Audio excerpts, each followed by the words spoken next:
ներքին գործերի նախարարության գործընկերներն են առավոտը տեղյակ պահել, որ նման դեպք կա տեղի ունեցել, այնուհետև ժամանել ենք այստեղ, աշխատանքային խումբ է ստեղծվել, փրկարար ծառայությունը շտաբ է ստեղծել, շտաբը համակարգում է որոնողափրկարարական աշխատանքները, մարզպետի աշխատակազմն ու համայնքապետարանը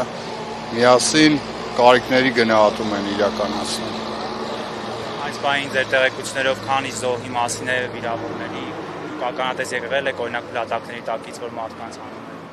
3 մահացածի մասին ունենք հստակ տեղեկատվություն, 2 հոգու որոնում ենք։ Կասկածներ կան, որ մնացել են փլատակների տակ։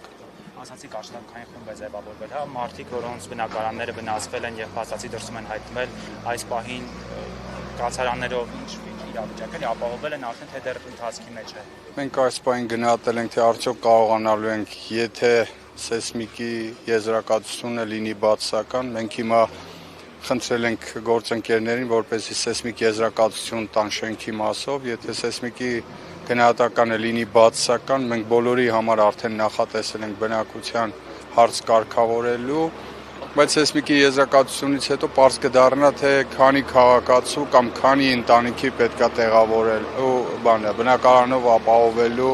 ժամանակավոր կացարանով ապահովելու խնդիր կարգավորենք։ Այդ եզրակացությունը մեր ձեռքին լինելուն պես արդեն մնացած աշխատանքները կիրականացնենք։ Հիմա մարզպետի աշխատակազմի գործընկերները նաև գնահատում են արդյոք բնակիչների մեջ ունեին քրոնիկ հիվանդություններ ունեցող մարդիկ, որպեսզի կարողանանք դեղորայքով ապահովել, մյուս կարիքներն են գնահատում, դեռ գնահատման փուլը շարունակվում է։